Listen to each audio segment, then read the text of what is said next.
I pledge allegiance to the flag of the United States of America and to the republic for which it stands, one nation, under God, indivisible, with liberty and justice for all.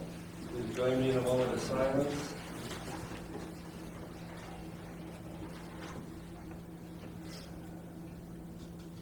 Thank you. Please be seated. Roll call, council members. Ms. Alt, Mr. Bodkins. Here. Ms. Earlston. Here. Dr. Fellner. Here. Mr. Ivy. Here. Mr. Richard. Here. Mr. Triplett. Here.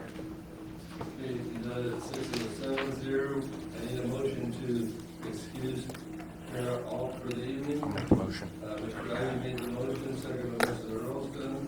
All in favor, say aye. Aye. Opposed, likewise. He's hereby excused for the evening. Next, you all had a copy of the August 10th regular council meeting. Do I have a motion to approve? I make the motion to approve the minutes as presented. I'll second. Motion made by Dr. Fellner, second by Mr. Richard. All in favor, say aye. Aye. Opposed, likewise. Meeting of the August 10th meeting hereby been approved. All 12. Yes, okay. Almost forgot something already. Elected officials, roll call of those. Mayor Larry. Here.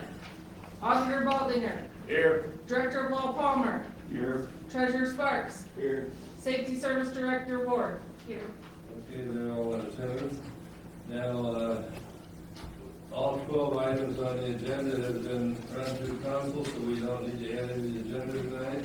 So do I have a motion to approve the agenda as presented? Mr. Triplett made the motion, second by Mr. Ivy. All in favor, say aye. Aye. Opposed? The agenda has been approved as presented. Next, we'll have swearing in of the police officer. Mayor, I'm sure be happy to. I sat down because I thought we had some public comment. Come on up, Matt. Said a couple weeks ago when your other two newbies were here, this is almost as fun as Marion. So anyone wants to stick around afterwards, take care of that. So, Mark, you're here. Everybody else for the department, really appreciate you being here. Glad to be here, sir. So repeat after me, okay? I, Matthew Rashana, I, Matthew Rashan, do solemnly swear do solemnly swear that I will support the constitutions of the United States that I will support the constitutions of the United States and the state of Ohio, and the state of Ohio, and will obey the laws thereof, and will obey the laws thereof, and that I will, and that I will, in all respects, in all respects, uphold uphold and enforce the laws and and enforce the laws, ordinances of the city of Guy, and enforce the laws and ordinances of the city of Guyana, and will faithfully discharge the duties of the position of police officer. and will faithfully discharge the duties of police officer. Congratulations. Thank you very Thank much. you, sir. Really appreciate it. Anything to add? Yeah, I just want to say he was a great grab for hiring. He blew us away in the interview. Very compassionate, community-oriented, and just really wanted to get him on board. Polite, and has just a great critical thinking with regard to the position. He's got aspirations to be on the SWAT team or countywide SRT team here, and that's the type of guy that you want. Somebody who's compassionate to the community, but yet obviously you can intimidate with his size and doesn't really have to do much more. So we're just glad to have him on board. Yep. Thank you. That's your pin. You've been pinned, right? Yeah. Okay. Did you get to do that? Put it back there. All right, we'll go home and put on ceremony on the picture. Okay? Well, thanks for coming tonight. Appreciate it. All right. Thanks, John. I think he already signed this. Okay. You mentioned, did any question mark? Just has a Yes. signature in a way. I thought he did. He's already sworn it out there, so. Thank you. Thank you guys for coming up. Would they stay as a agenda or would they leave the other side?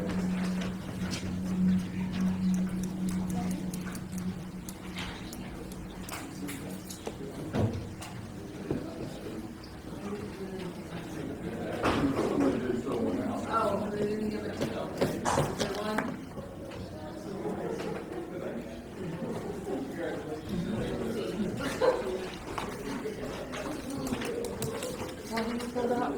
This one filled out. Okay.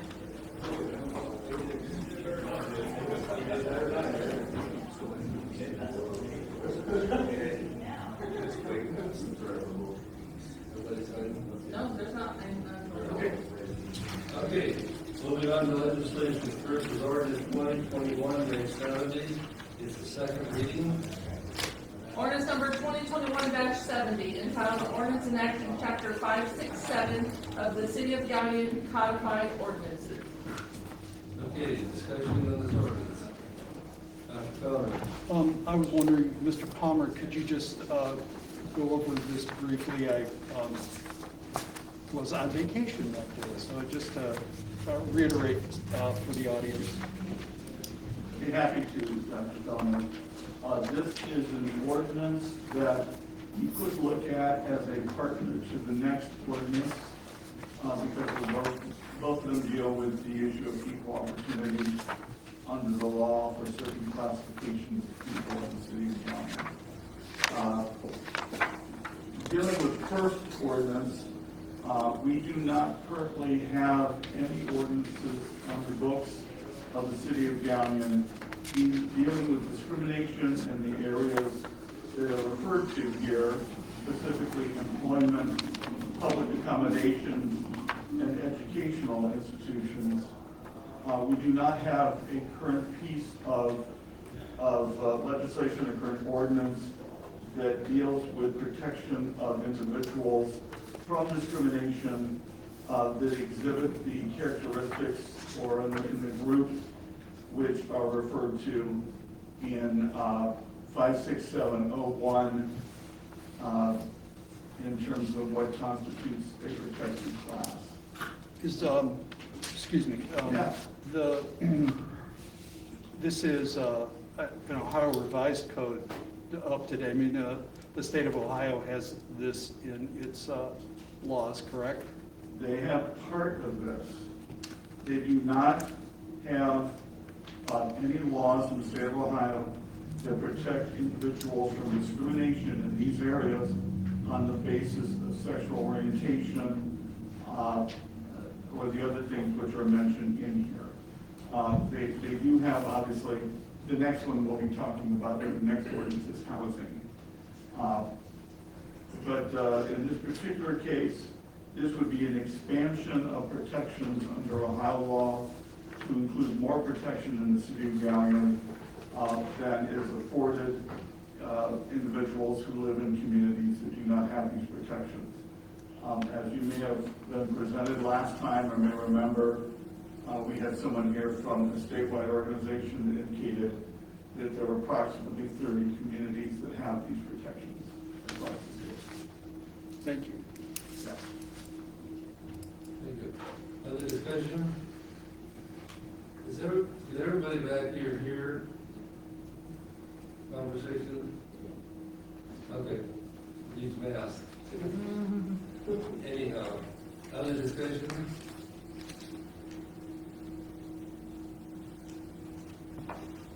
If not, this is the second reading. Consider the second reading to be read, and we'll move on next time to the third reading. Next is ordinance 2021-71, second reading. Ordinance number 2021-71, entitled Ordinance Amending Section 515.02 of the City of Gallion Codified Ordinances. Read the reading of the ordinance to application. Mr. Palmer, you said that the first two ordinances went hand in hand. Yes. Could you just kind of tie them together, please? Happy to.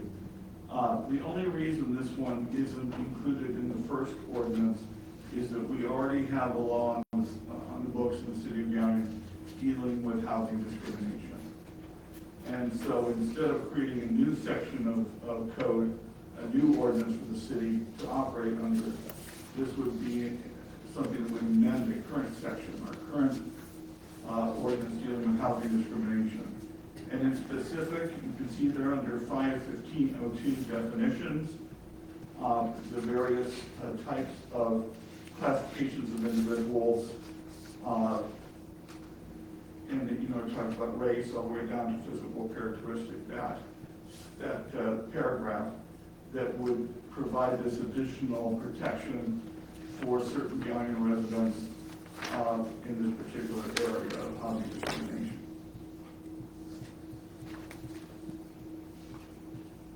Thank Other you. discussion?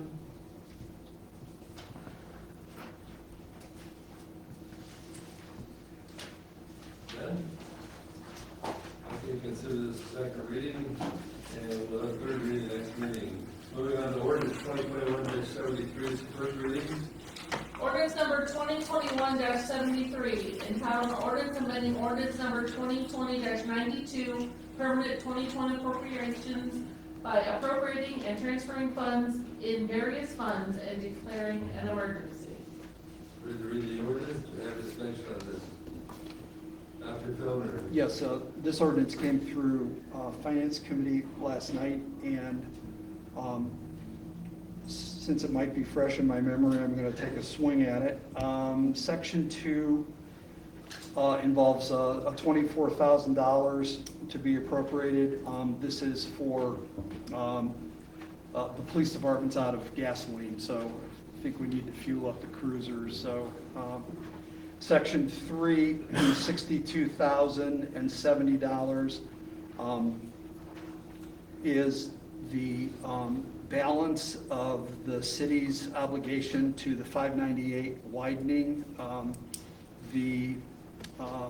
That final figure of the bid was always kind of a moving target. It finally came in and was nailed down, and we got a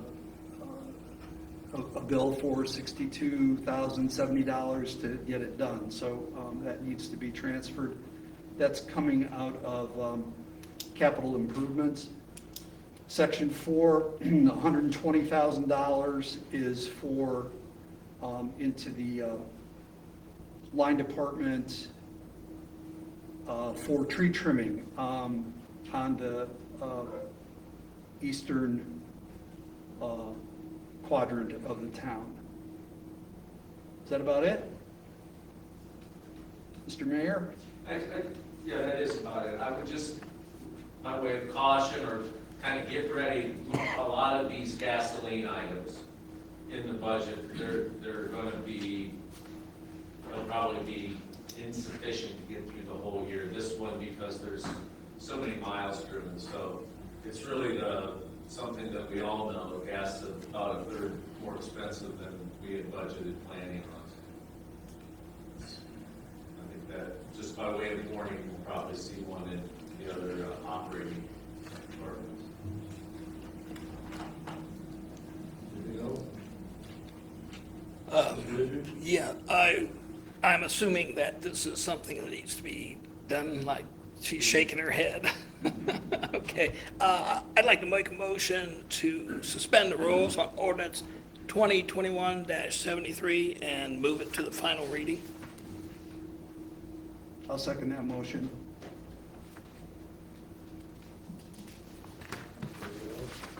No. Mr. Richard? Yes. Dr. Fellner? Yes. Mr. Ivy? Yes. Mr. Triplett? Yes. Mr. Watkins? Yes. Ms. Earlston? Yes. Okay, motion passed 6-0. Suspension on the ordinance. Mr. Triplett, I'll make a motion to pass ordinance 2021-73. for the motion by Mr. Triplett, second by Mr. Ivy. Discussion?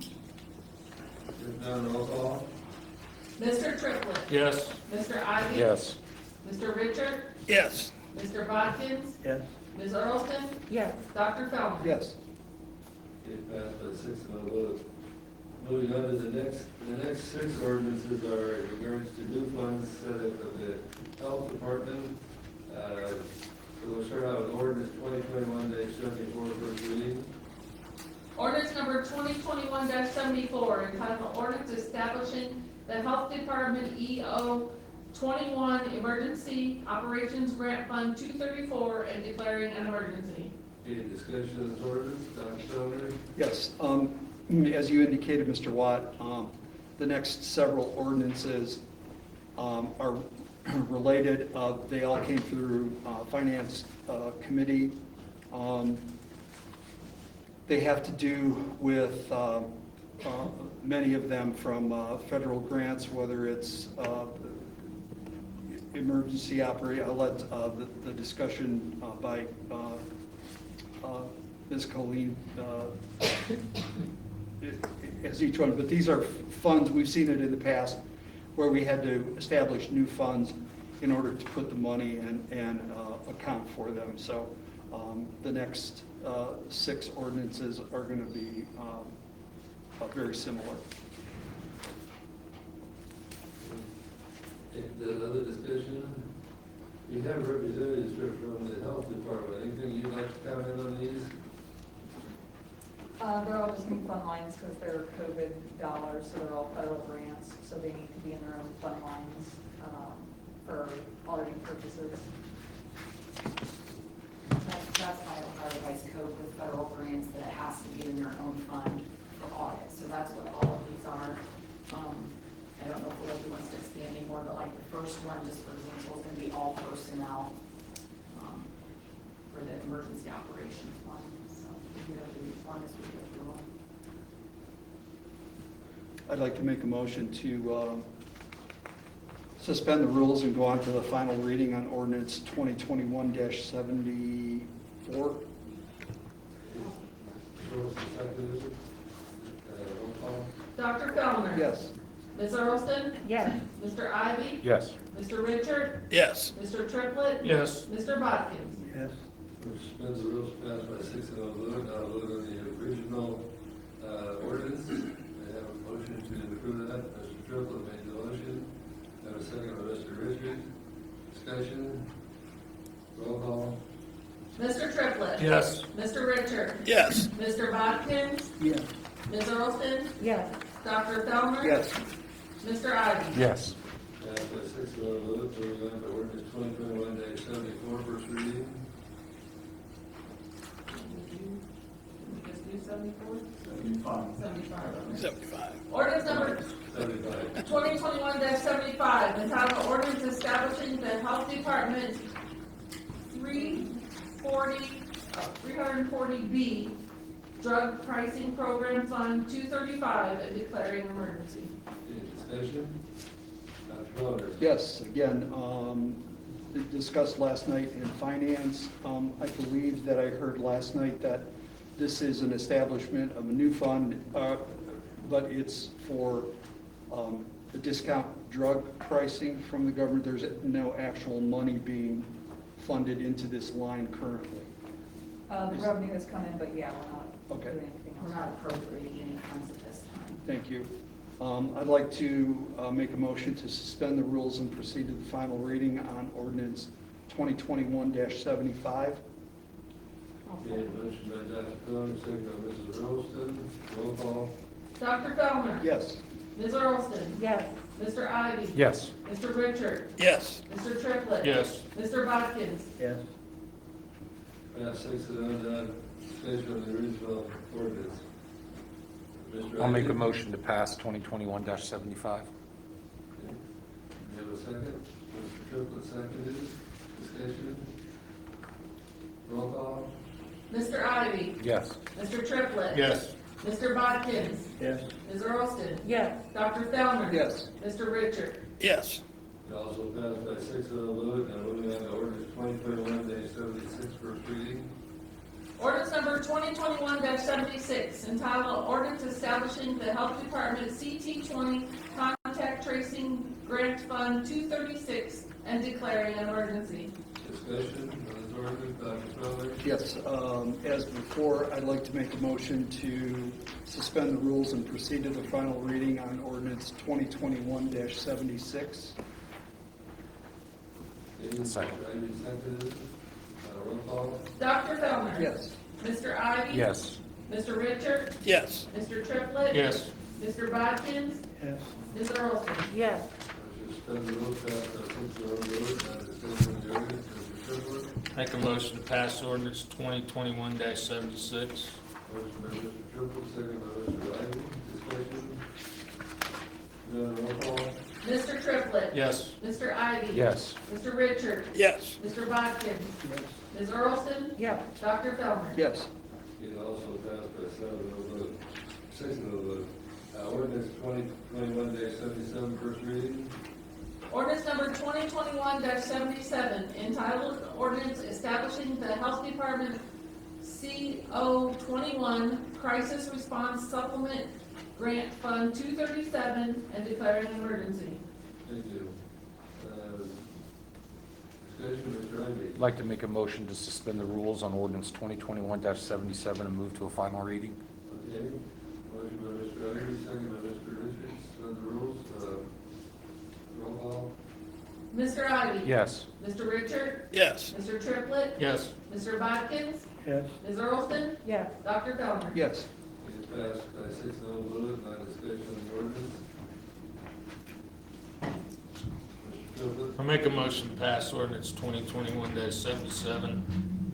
Triplett made a motion to pass the ordinance, seconded by Mr. Ivy. Discussion. Roll call. Mr. Triplett? Yes. Mr. Ivy? Yes. Mr. Richard? Yes. Mr. Bodkins? Yes. Ms. Earlston? Yes. Dr. Feldner? Yes. Ordinance passed by 6-0 vote, moving on to ordinance 2021-78, first reading. Ordinance number 2021-78, entitled Ordinance Establishing the Health Department CT21 Contact Tracing Supplement Grant Fund 238 and declaring an emergency. Read the ordinance, discussion. Mr. Richards. Mr. President, I'd like to make a motion to suspend the rules on 2021-78. Motion by Mr. Richards, second by Mr. Ivy. Roll call. Mr. Richard? Yes. Mr. Ivy? Yes. Mr. Triplett? Yes. Mr. Bodkins? Yes. Ms. Earlston? Yes. Dr. Feldner? Yes. So the rule passed by 6-0 vote, non discussion on the ordinance. Mr. Triplett. I make a motion to pass ordinance 2021-78. Motion by Mr. Triplett, second by Mr. Richards. Discussion and roll call. Mr. Triplett? Yes. Mr. Richard? Yes. Mr. Bodkins? Yes. Ms. Earlston? Yes. Dr. Feldner? Yes. Mr. Ivy? Yes. It passed by 6-0 vote. That's all. Moving on to the last of the series, the ordinance 2021-79, first reading. Ordinance number 2021-79, entitled an ordinance establishing the Health Department Workforce Development Grant Fund 239 and declaring an emergency. Okay, we've read the ordinance, discussion. Mr. President, I make a motion to suspend the rules on 2021-79. There's a motion by Mr. Richards to suspend the rules, second by Ms. Ivy. Roll call.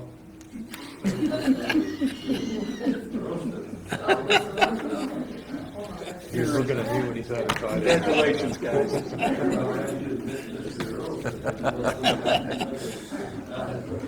Roll call. Mr. Richard? Yes. Ms. Earlston? Yes. Dr. Feldner? Yes. Mr. Ivy? Yes. Mr. Triplett? Yes. Mr. Bodkin? Yes. Okay, passed by 6-0 vote, on discussion of the ordinance. Mr. Triplett. I make a motion to pass ordinance 2021-79. There's a motion by Mr. Triplett, seconded by Mr. Richards. Discussion. Roll call. Mr. Triplett? Yes. Mr. Richard? Yes. Mr. Bodkins? Yes. Ms. Earlston? Yes. Dr. Feldner? Yes. Mr. Ivy? Yes. The ordinance also passed by 6-0 vote. Now, moving on to ordinance 2021-80, first reading. Ordinance number 2021-80, entitled an ordinance amending ordinance number 2020-92, permanent 2021 appropriations by appropriating, transferring, and advancing funds in various health department funds and declaring an emergency. Okay, thank you. Who wants to take this? Dr. Feldner? Yes, I'll just introduce it again. Ordinance 2021-80 came through finance last night. There are 23 sections, and they all relate to the funding of the fund lines that we just established a few minutes ago. So I'm not going to attempt any interpretation of these numbers. I would like Ms. Colleen to take it away. Thank you, Dr. Feldman. So as we stated, a lot of this is some back and forth and confusing, but it's because of the timing of some of the revenue and expenditures and some of the grants were extended beyond last year. So this is gonna allow us to receive these for federal grant funds for audit and everything else. This is also gonna help reduce the ask from the city for the health department as they're starting to get these grants. It'll help cover expenses and salaries and benefits. Just so that everybody understands, we're using Fund 230, which is the main health department fund, basically as their general fund. So as we normally advance from 101 for most of the city departments, we're using 230 to advance to other grant funds that are reimbursing from 230 rather than them asking the city to give it from the general fund. So that's a really good thing for us. So I'll start out with section 2. It's for Fund 232, which is the vaccine equity grant. This fund was previously established at a prior meeting, but we had not moved any funds at that time. So right now we're gonna move $9,164 for the transfer in the next section, which is gonna transfer that money back to the revenue fund in 230. This was for deliverable grant work that has been completed, and this is all gonna go back to salaries and benefits for the health department. Section 4 was previously established. This is to transfer $20,000 that was already appropriated for a deliverable-based grant. It's the vaccine needs assessment. This is gonna go back to 230 to reimburse for salaries and benefits. Section 5 is appropriating funds into the 230 from the cash balance for grants received to be transferred to their appropriate funds that we're going to split out in these next sections below. So that total of the $85,398.31 is going into the 230 transfer fund to be transferred out to the other grant funds. Everybody can follow that. So the first part of that is section 6. That's transferring $18,919.02 from 230 to the revenue line in 234, being the EO21 Emergency Operations Grant. Section 7 appropriates the $18,919.02 to the expense line in 234. Then section 8 transfers those same funds, the exact amount, back to 230 for the personnel expenses. This is so that we have a trail for audit. When they audit those grants, they see the money coming in and going out. Section 9 also ties back to 5, where it's transferring $2,132.73 from 230 to the revenue line in 236, being the C220 contact tracing. Section 10 appropriates the same amount to the transfer expenses line in 236. And section 11 transfers those same funds back to 230 for reimbursement of expenses. Section 12, tying back to that same amount in section 5, transfers $60,197.52 from 230 to the revenue line in 237, which is the CO21 Crisis Response Supplement Grant. Section 13 appropriates $43,292.73 to the contractual services for 237, the Crisis Response Supplement Grant. And section 14 appropriates $8,973.16 to the materials and supplies for that same grant. So just a note, we haven't received all of the revenue in that yet, so we will come back and have more activity in that grant line when we receive that money. Section 15 ties back to the amount in number 5 as well, transferring $4,149.04 from 230 to the revenue line in 238, which is the CT21 Contact Tracing Supplement Grant. Section 16 appropriates $7,093 to the transfer expense line in 238. And section 17 transfers the same funds back to 230 for reimbursement of personnel services. Section 18 appropriates $52,138 into the 230 advances outline. This is only part of a $180,000 grant. We're only advancing and appropriating what we believe will be used this year in that grant, so that we won't have a carryover. It is a reimbursing grant. Section 19 advances funds from Section 18 from 230 to Fund 239, the Workforce Development Grant. Section 20 appropriates $8,680 for contractual services for the Workforce Development Grant.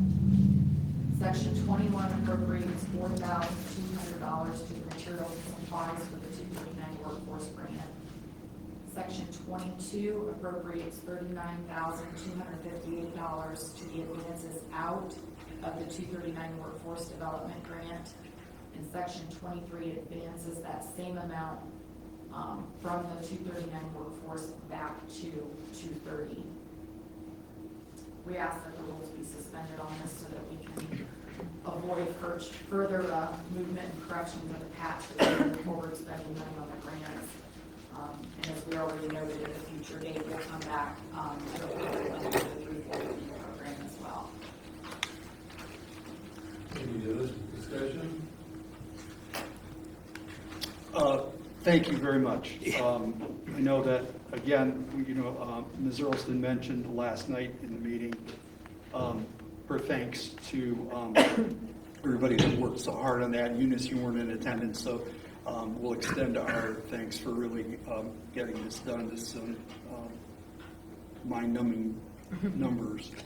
At any rate, because of the urgency, I'd like to make a motion to suspend the rules and proceed to the final reading on ordinance 2021-80. Dr. Fellner? Yes. Ms. Earlston? Yes. Mr. Ivy? Yes. Mr. Richard? Yes. Mr. Triplett? Yes. Mr. Bodkins? Yes. The rules passed by 6-0 vote. Discussion on the ordinance. Mr. I'll Ivy? make a motion to pass 2021-80. Made a motion passed by Mr. Ivy, second by Mr. Watkins. Discussion. Roll call. Mr. Ivy? Yes. Mr. Bodkins? Yes. Ms. Earlston? Yes. Dr. Fellner? Yes. Mr. Richard? Yes. Mr. Triplett? Yes. Ordinance passed by 6-0 vote. Moving on to resolution number 2021-15 is the first reading. Resolution number 2021-15, entitled "A Resolution in Support of the Freed Center Capital Improvement Project and of requesting foundation funding for that purpose and declaring an emergency." Okay. Reading the ordinance, discussion. Dr. Fellner. This came through Economic Development and Airport Committee last week.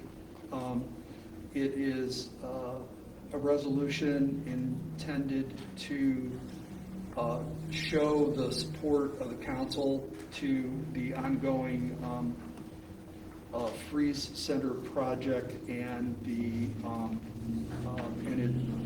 funding that may come in the future or that is still being sought for. But it's a statement intended to show entities, and I'm going to let Mr. Frankhouse kind of expand on this, that the project has support of council. Gary, can you kind of elaborate the importance of this resolution? Sure. Thanks, Dr. Fellner. Thanks, Council. So over the last several years, we've been building what's called a source and use statement.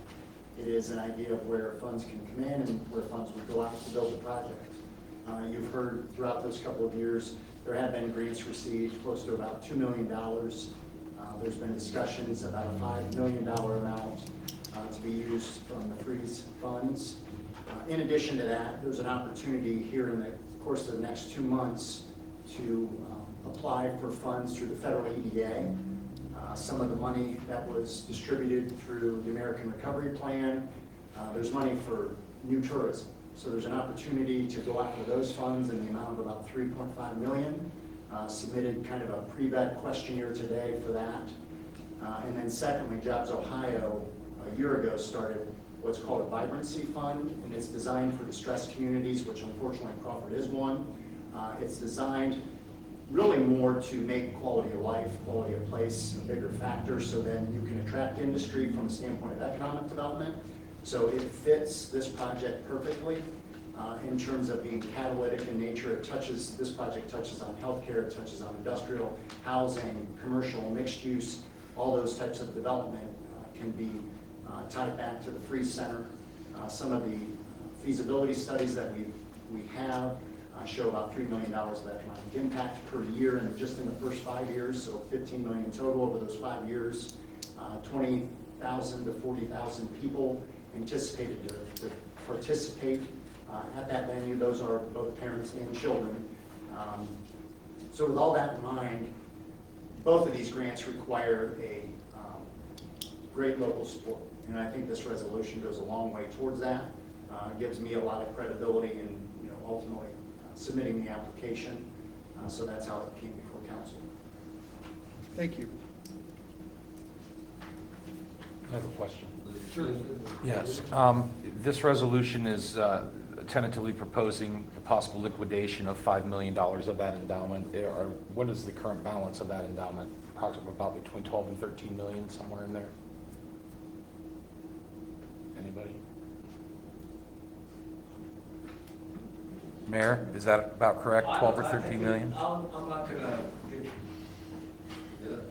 I'll start at the beginning, Dr. Keller, excuse me. This resolution was drafted by the law director after there were some questions about trying to get some show support. So that's really where it originated. Thomas drafted it, I reviewed it, there was some small changes. Okay, so that's really the origin of it, just to try to put that in its place. Your question then was? Just a general estimate of the current balance of the Freeze endowment itself. That is, you've got almost everybody here except Freeze Foundation members. I don't know how you screwed that up. So you don't know the answer to the question? No, I think I was told that it was 13 million. Thank you. Like That's that. all I asked. However, no, wait a second. The resolution, if you've all read it, it says nothing about liquidation. No, it does Okay, not. so let's make that clear. So it's not about liquidation. So I don't want that introduced into the conversation at all. It's about making a commitment of $5 million and yet be determined. Hence the word tentative, when I said tentative. Possible, probable. Unlikely there'll be a liquidation, and I don't want to have the legal discussion and all that today. It's not. It really is a distraction from the conversation, which is, does council want to give a recommendation of support of using freeze fund? Correct. I think, if I might, it's real important that the city clarifies the role of individual court members or under what capacity we're applying for these different funds. I'm a supporter of the infrastructure money and have worked to try to fill that local gap. But the roadway, because for instance, we got 70% of the money and some other dollars were put in place. I think it's better as we go into not talking about hundreds of thousands, but millions of dollars, that the city has an idea what people in the Port Authority are applying. The pre-vetting on these EDA dollars, absolutely the first time I've heard it, and I would suspect that maybe one or two other people on the board have heard about Gary filling out this pre-vetting. So it's really two groups of money he was talking about. One is the vibrancy. That was the driver for me asking Thomas to go ahead and make that support. The EDA dollars are perhaps available, but that's really was not the intent when I introduced the resolution. Brought it to, and Thomas introduced the idea of bringing it to the development. I mean, I hope that answers.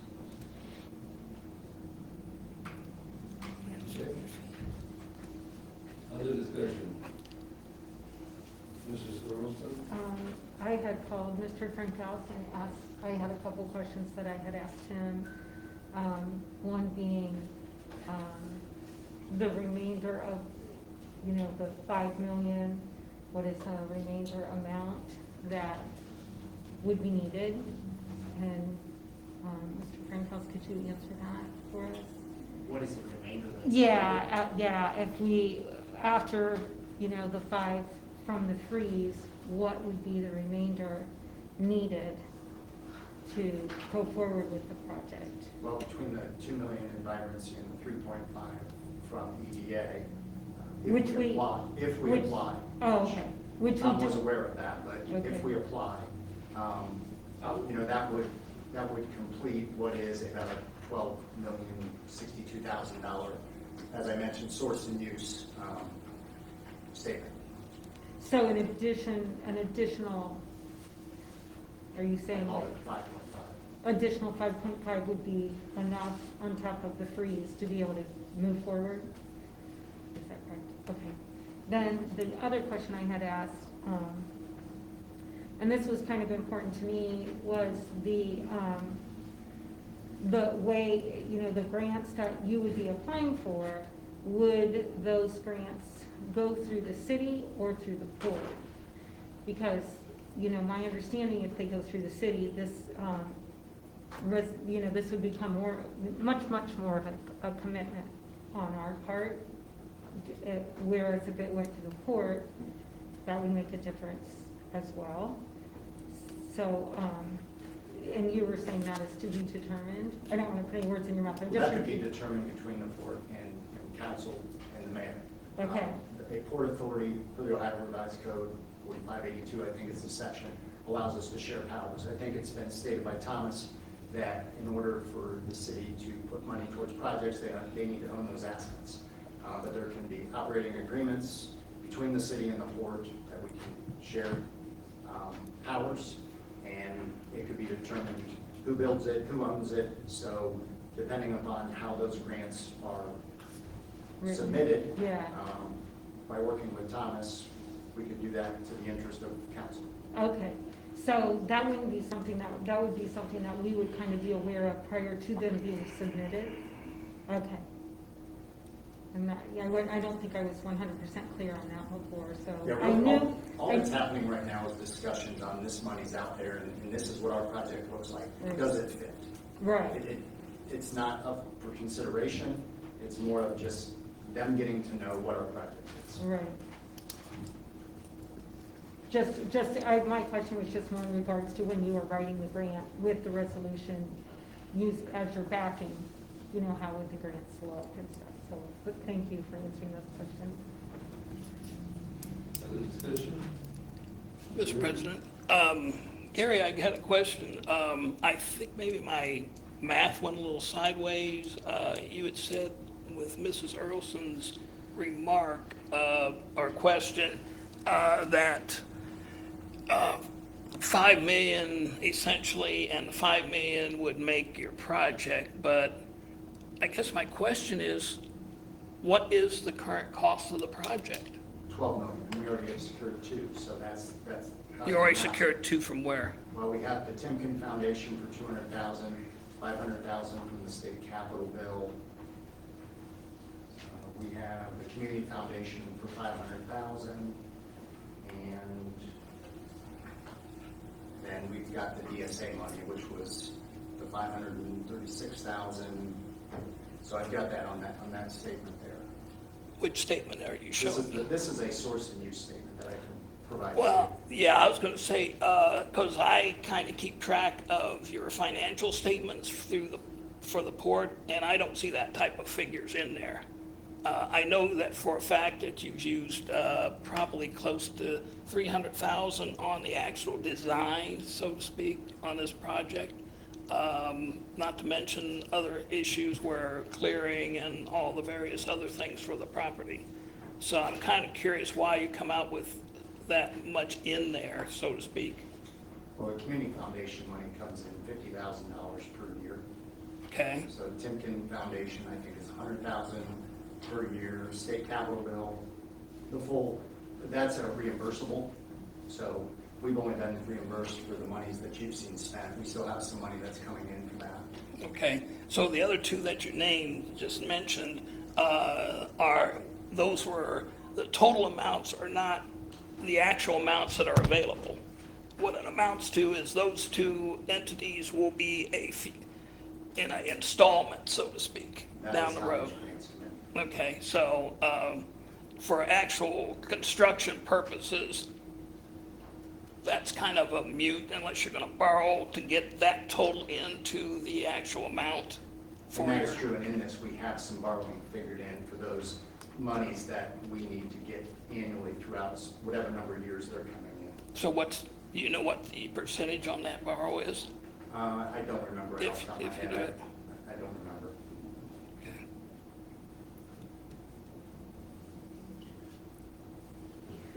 Yeah, I got a question, Gary. Does all the money that you have figured up here include operating costs?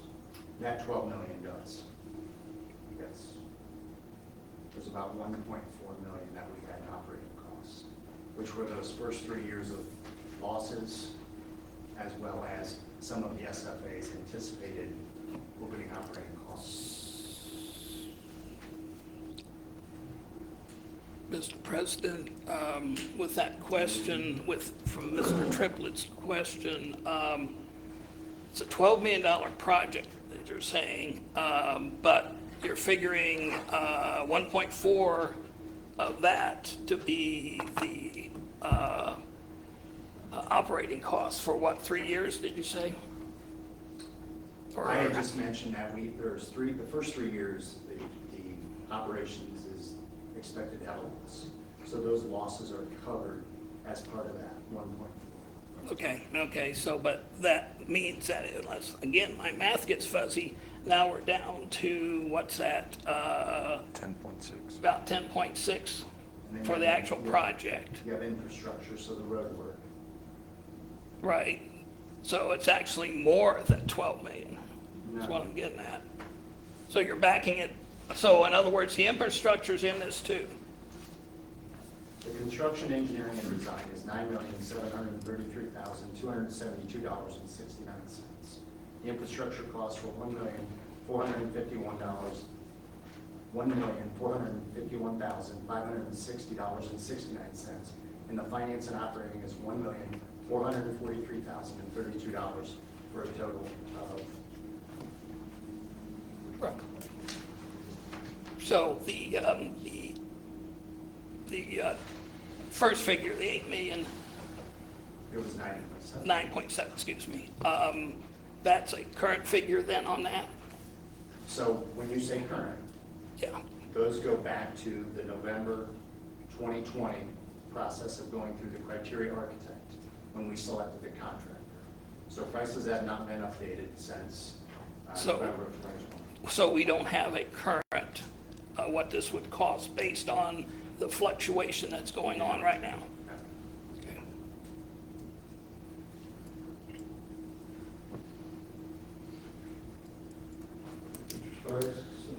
This is Collins, the figures for January is $11,646,612.31, and that's what we collect for the audit. That's year end or that's current? That's year-end with, because we don't get the statements here, they go to Right, the that's- attorney's so, office. yeah. But I have to request them for audit, so that's the most current that I have. The board members, again, I'm surprised they're not here. They had given me a more updated, they get a quarterly statement. So if Grant was here, he'd come along with the rest of the neighborhood, he would be able to answer that. And your friends that are on the board, they know that. I know that. But again, we're like you, so that's the Freeze Foundation that would be the best source on that issue. I had a question. How much, this would be maybe for Mr. Miller, how much has been unexpensed out of that state capital? How much of that is left, if you will? I heard, like, some of it has the reimbursement has to bring back here. I can give you the exact number. It's about 160-some thousand. I can get you an exact number if you want. So I think that's Mike's point. You're counting $500,000, but you got 160 left. Yeah, that is what he just, he counted that in that $2 million. Yes.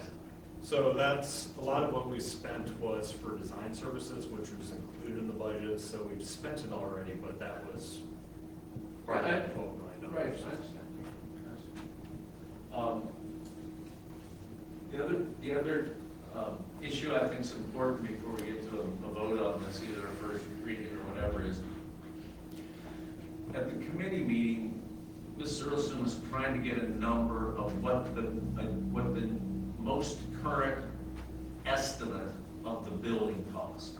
And I think Mike was kind of coming at it in a different way. I think for me, it's important to break out what we expect the building to cost, and then some of the other, because that's a pretty hard and fast number. You've got a contract with these guys. They're going to get refreshed, and they're going to give you a new number to either accept or not. I think that's what's important.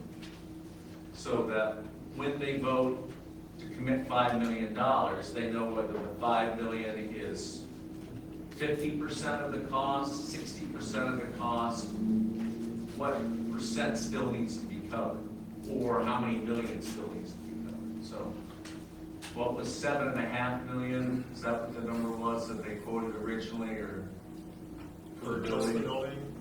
No, it was 8.5.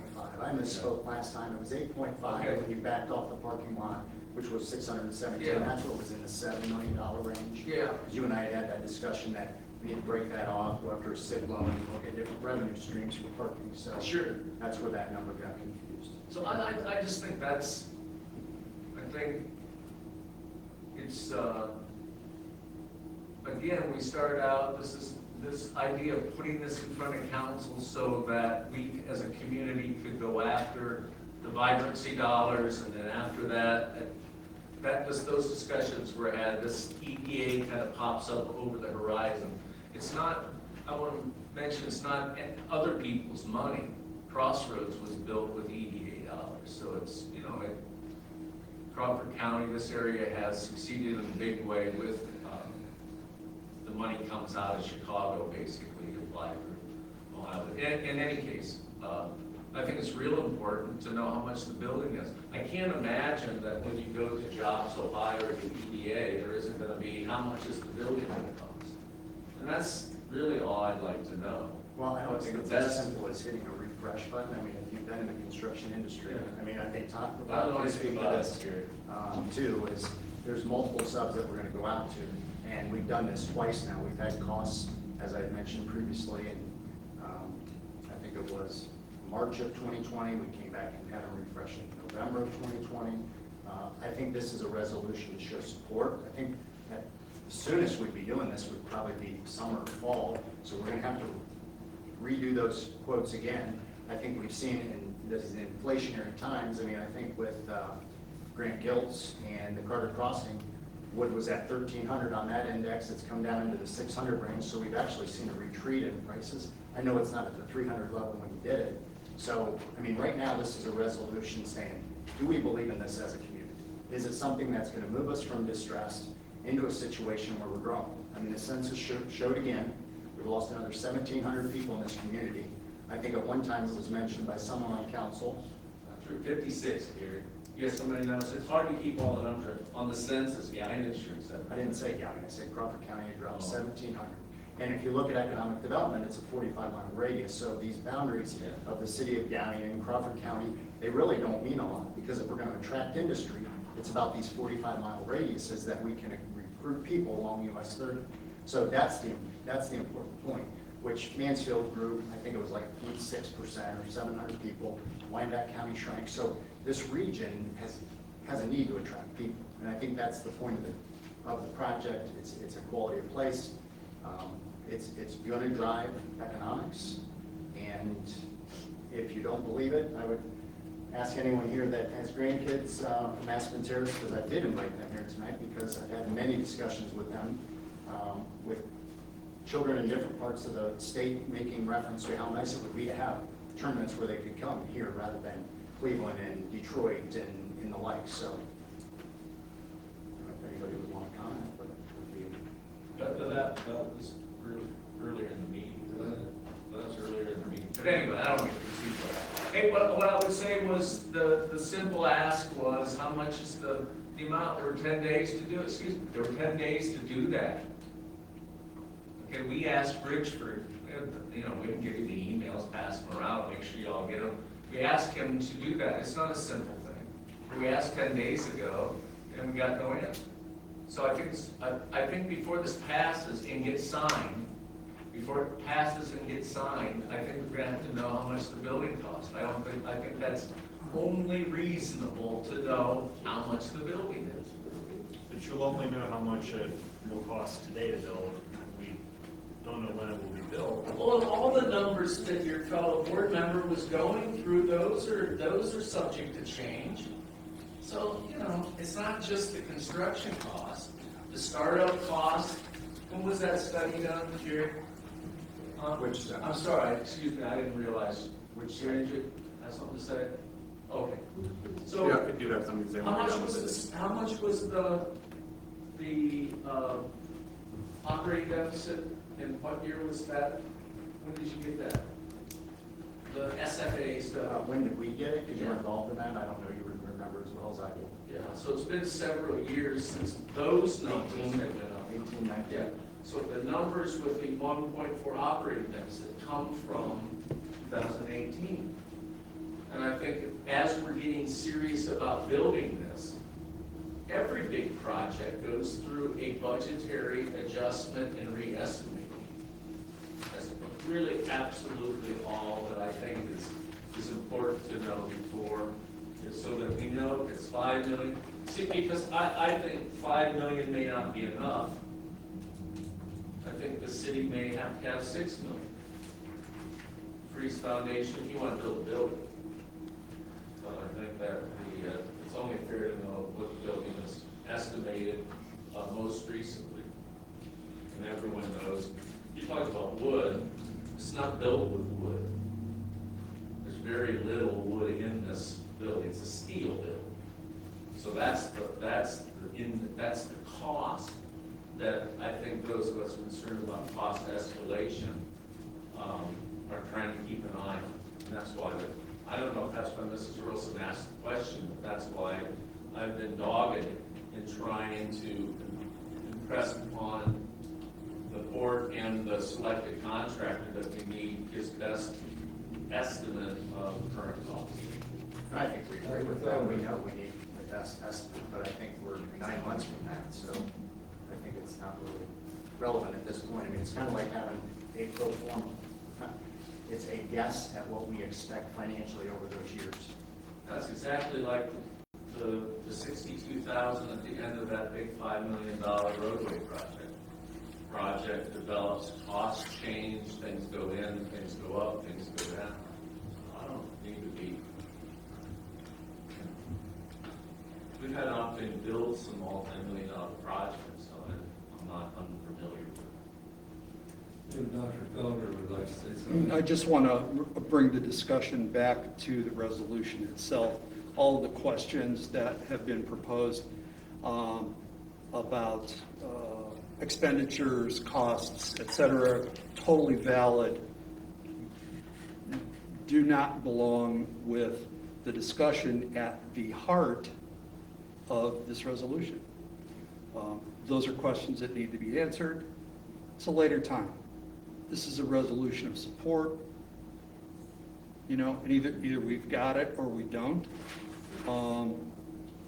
And I think that it's important for us to move this on in whatever form, first reading, whatever, to show that support and see where this project goes. So I think that the questions about numbers, while valid, don't pertain to this resolution. Well, I kind of disagree, Doc, because I think numbers do belong. If you're going to support something, then they need to have numbers to support. You're never going to have a number that satisfies you. There's never going to be a to the penny, and that's what it seems like you guys are looking for. and if that happens. I think those are absolutely valid questions. It's not, it doesn't pertain specifically to either the actual statement nor the spirit intended behind this resolution. Those will be answered. And you know what? If they're not answered satisfactorily, then we know this project isn't going. And that's not the discussion that was on the that was supposed to be on the table for this resolution.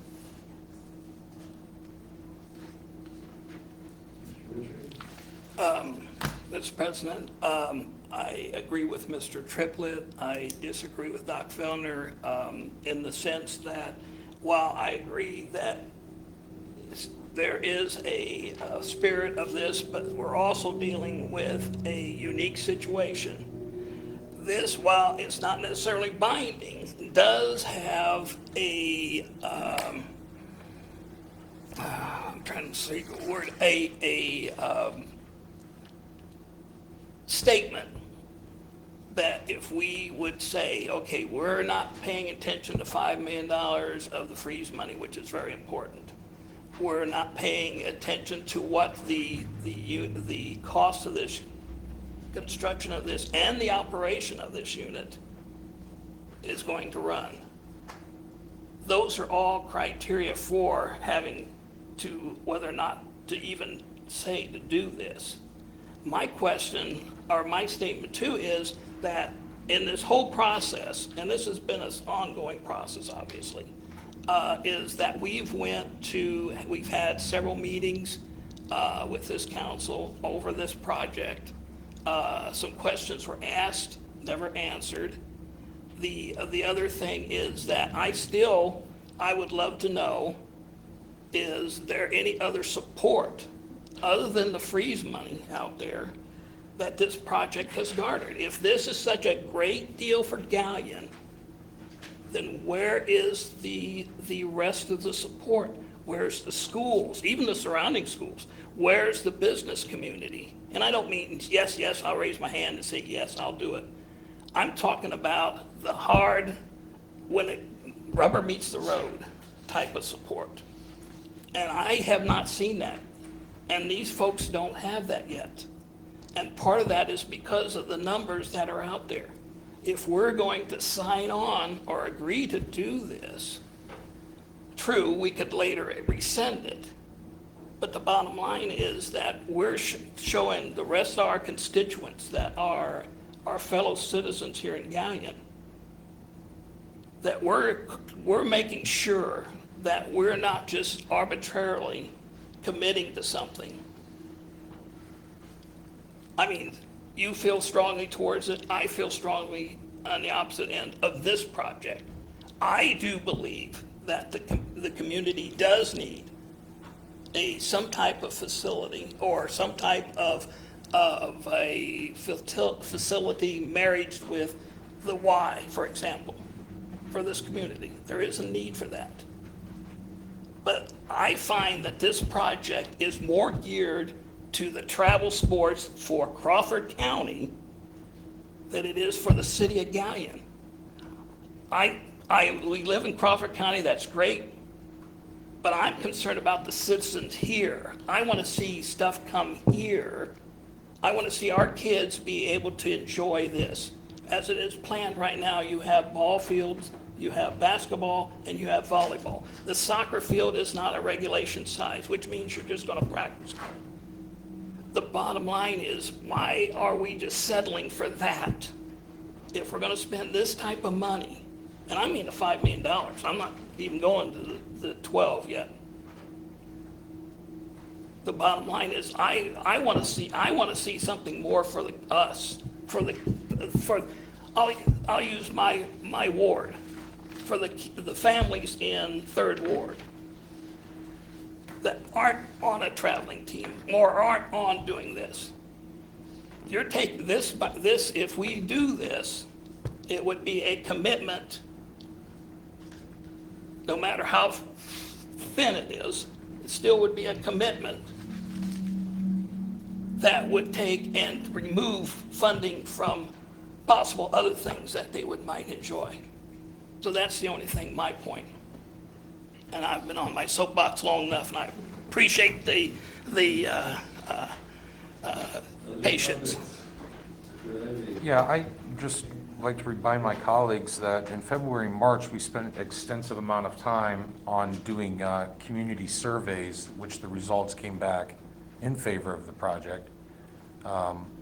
So, you know, I just wanted to add that. And I do believe that there is a much larger component to this proposed project than simply travel sports, even though that is a significant part of it.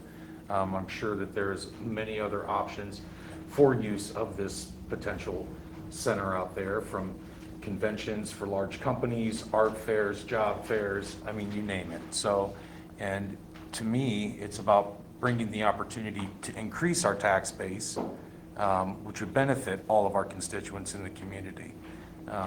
You know, it's like it was said several months ago, this project has the potential to be the golden domino, and the only guarantee that we have if we don't tip the domino is that no dominoes will fall behind it. I know that's kind of a cliche, but it's an opportunity that we haven't had in decades, and I am too in favor of this project for those very reasons. But I think we've garnered the general pulse of our constituents. Aspen Terrace representatives are sitting there. We've sent surveys out throughout our electric bills in February and March, and I think the survey results spoke for themselves. So, thank you.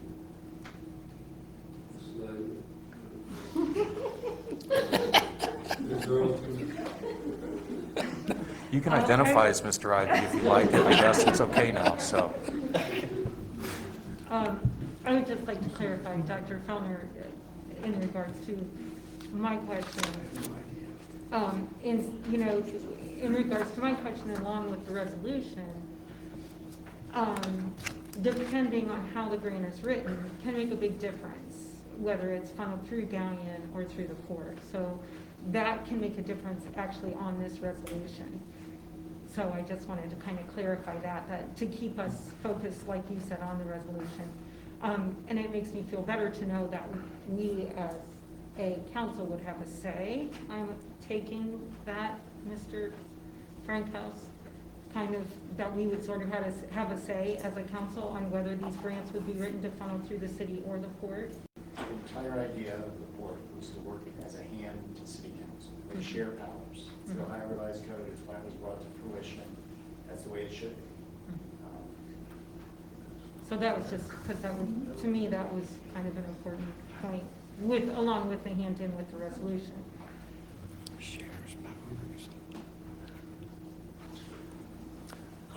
Every component so far that's been assembled on the infrastructure has required councilmatic action.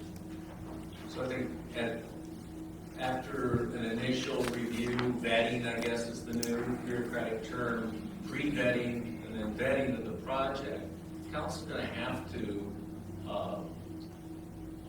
authorize the application of funds. I can't imagine us applying for any grant without councilmatic action. Heck, health department's had 30 minutes of that same thing. You know, those grants were approved by their board, so there was a vote on that, and then this is a gateway to try to give the court the ability to go make those requests, but they'll all be city requests. That's just how it will be. I think that was what you said, $6.9 in the Jobs and Commerce money, because all those contracts Yeah, are through the to city. us. So that's why Yes, piggybacking on what, if I might, Mr. Mayor, sorry for Sarah. Piggybacking what Tom was doing, not for a moment diminishing your comments about the inherent power of a resolution to speak to the community in certain ways. The only actual action item in here, if you will, is the request for the freeze money. And this does not commit you to make that request. That's still wide open. You can decide not to. You can decide, as the mayor alluded to, if necessary, even change the amount you're requesting. Again, Mr. Richard, this doesn't diminish what you were sharing. but this is designed to be an expression of support. And the only thing in here that actually is an action item is that police request. We do this couch as an intention to apply, but not a decision to apply. I want to make sure everyone understood that, but I think we did that. Thank you. Other questions? I did have a question for Mr. Rickard in terms of how it has not benefited the city of Gallion and its accounting. No other questions? When we talk about property tax and income tax, real estate tax, where are those taxes going if this project's built?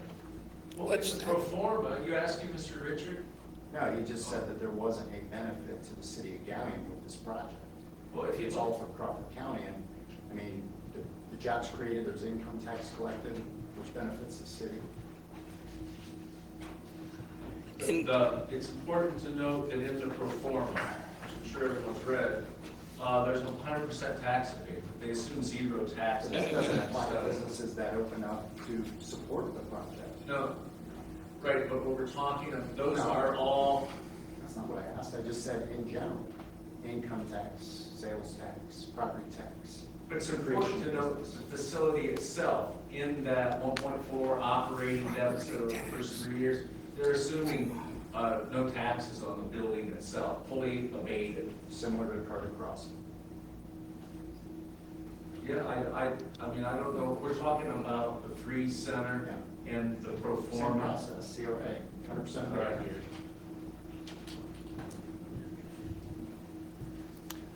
Anybody else? Who's?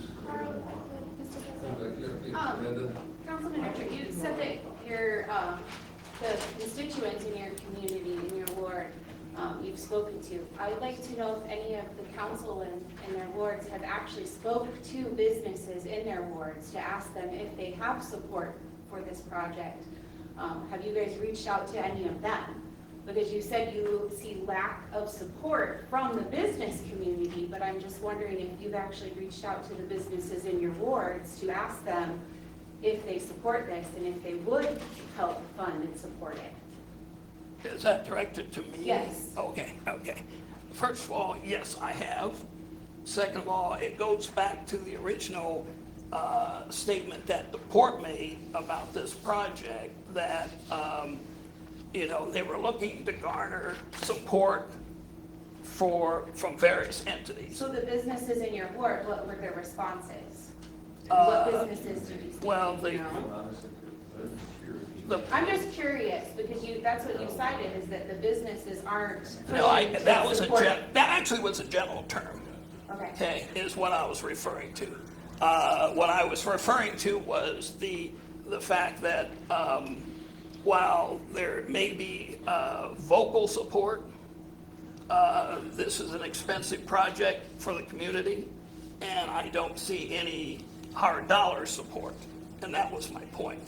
From the chamber standpoint with business, we've talked to a lot of the businesses, so I guess I have a different view than you do, so I would encourage you in each of your wards to reach out to the larger manufacturers and the larger businesses and ask them, as this resolution is moving through, hey, we're pushing this through council or we're not.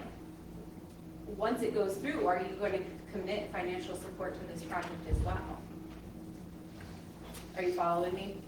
Yeah, I understand what you're trying to get at. Going through discussing? Okay, there's no motion to suspend the rules, and the suspension of rules is considered as first reading. And we'll move on to the last item of business, which is resolution 2021-16, first reading. Resolution number 2021-16, entitled a resolution approving and ratifying the prior acts of the department heads and safety service director and approving a then and now certificate for said expenditure and declaring an emergency. Reading the resolution, Dr. Feller. Yes, this again came through Finance Committee, and it relates to our earlier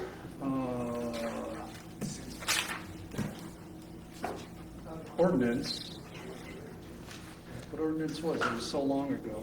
Yeah, the ODOT, if I Yes, might not. certainly. Yeah, the ODOT invoice is right on top of the contract, and so the, I didn't bring that information, but within a couple of days of letting us know that there was an awardable bid, they sent an invoice for the increased amount. That's So right. Once we receive the invoice, it's probably not the smart way to do it, to send it back and tell them to resubmit an invoice. That's kind of not how the system's supposed to work, so this has been in now, it's not even stand in the corner for 5 minutes or penalty box and lock kind of violation. It's just, we got invoiced before we can make the transfer. So please, yes, I'd please, like if you to, want to see your way to suspend the rules.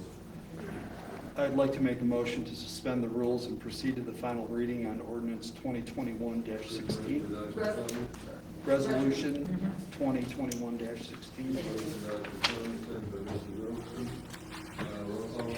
Dr. Feldner. Yes. Ms. Earlston. Yes.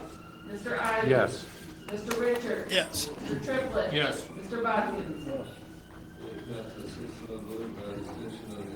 I'd like to make a motion to pass resolution 2021-16.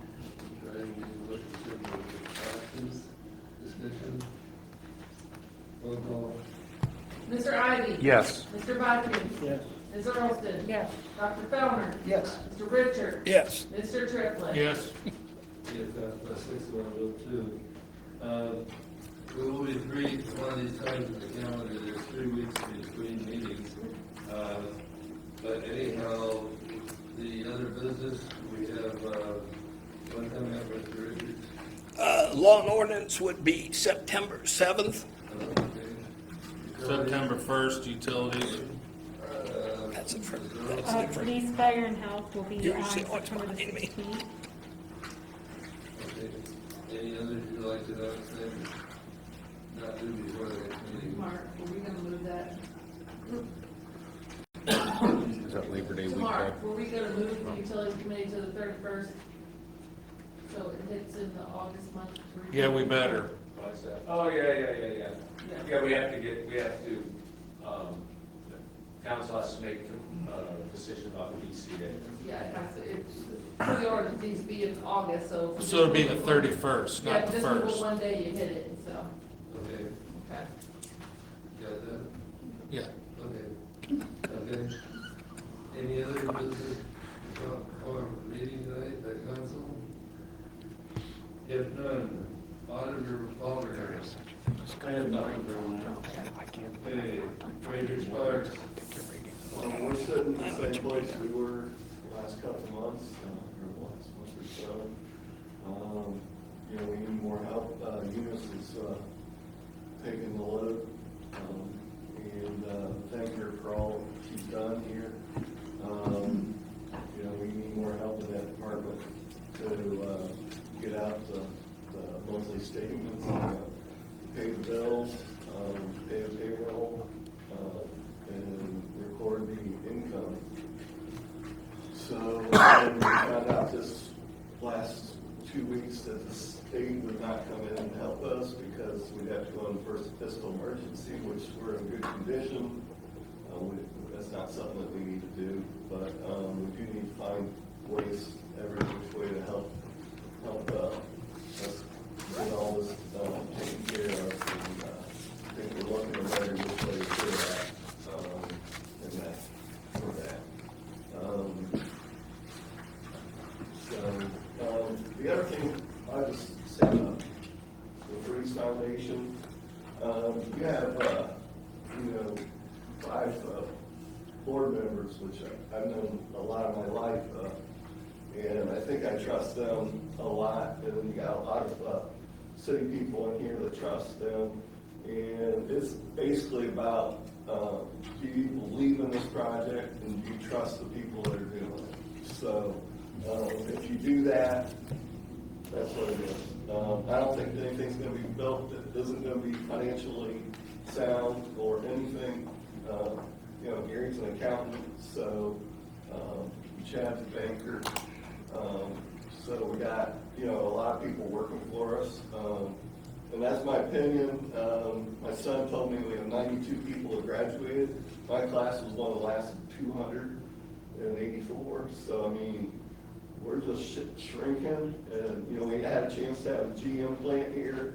We had a chance to have State Farm here. You know, all those things aren't here because of the decisions of council. So, at that time. Andre Potter, No, nothing new this evening, thank you. Mayor Liddy. I have a couple of things. Sit tight. I think the census data, I'm really excited to get a good look at the census data. I made some comments in the last couple of days about that. You look at a less than 4 dozen raw reduction, and I think all of us who are closer to the 19th hole or the 18th hole of life, you know, I'm one of those guys that I open up the newspaper, I go right to the obits, you know. There are more people passing in the community than are being born, so when you look at that impact, I think what we'll find is that there were several dozen, I might be surprised it's more than that, people have moved in the community between the last census period, and that has helped offset that aging in the community. So I'm pretty optimistic about it. Our responsibility in this room is to the city of Gallatin, and so I think that's a real good trend line. I think it's an indirect indicator of there was a period of time when people, that expression, someone remember, if I could, I would, meaning if I could get out of this town, I would. It's just not how it is now. There are people moving into the town, and I think when you look at the census data, the biggest issue is pretty stubborn median income. But when you look at older people, you know, they tend to have, there's a lot of Social Security only people in town, so the median income is probably dragged down, and drag is not going to be good for everybody. So I'm pretty optimistic about my initial read. I'm really excited about getting in and digging into those census data, because I think we have to fight that proactively as it comes to overall marketing, but also in terms of supplying the labor force that we'll need for any kind of major industrial. So I think that's a real positive thing. Second thing I want to mention is that I had it backwards. I thought ODOT, since they let the contract for 598 and they're going to inspect the contract, they would take responsibility for a public meeting. Wrong. They expect us to set that public meeting. On the 30th, which is next Monday, they'll have at ODOT what they call a pre-construction meeting. That'll be the first time that the contractor, ODOT, and the city will talk in detail about the project. So I think at that date we'll get consensus on a public meeting date, and I'm making it up on this one. There is a large meeting hall in the corridor. It may make sense to approach that organization out there and have the meeting in the neighborhood. Otherwise, you know, you can, I think, safely have 40 or 50 people in here. But even if we talk about it over the next few weeks and publicize it to the greatest extent possible, we're going to have a lot of people not show up, a lot of people asking questions about when will the traffic go, when will they start north to south, south to north, east to west, you know, how will that construction proceed? And so I think for all the businesses, all the people who used to commute, all the people who used to get to work, those will be important meetings to attend. And my hope would be that we have our friend the camera back there, so if you can't attend in person, it's going to be hard to ask questions. We're not going to do a Q&A over it. Anyways, those are two real important items that the project is. I think it will be I think it can complement the Free Center in helping transform activity in the north end of town. So I don't want to say my dad's bigger. This will have a bigger impact, but transportation infrastructure is a real key, as you know, as well as the businesses. So that's what we got going on. Our office is fully aware of trying to get the auditor, trying to work with the auditor's office to get that back up and functioning, but it's, really, if you need more help, this is the place that you gotta go to get the money to get more help, so. I think that would be my only recommendation. I was told in email not to go to the auditor's office, it's never been my intention. Anyway, having said all that, thank you for listening. We'll try to move that along, and say just to go back and pick the scab that was just evening. I think that that ordinance or that resolution we're talking about, do have an idea what this building is going to cost, and very much understand, Mr. Kenneth, that the numbers that we would get in 2 weeks, let's say before the next meeting, those are going to be subject to change. One of the hardest things that whoever builds the project, if it's a city project, a port project, a combination, it's going to be control that design build cost number to avoid the change orders and those kinds of things. So I think we need to pursue that and allow councilmen to understand, council people to understand the intent of that resolution. That's really all I have. Thank you for listening. Okay, I'd like to thank everybody for coming tonight, the citizens that stayed for the whole meeting. And it's 8:27. Do I have a motion to adjourn? Mr. Triplett makes a motion. Second by Mr. Earlston. All in favor, say aye.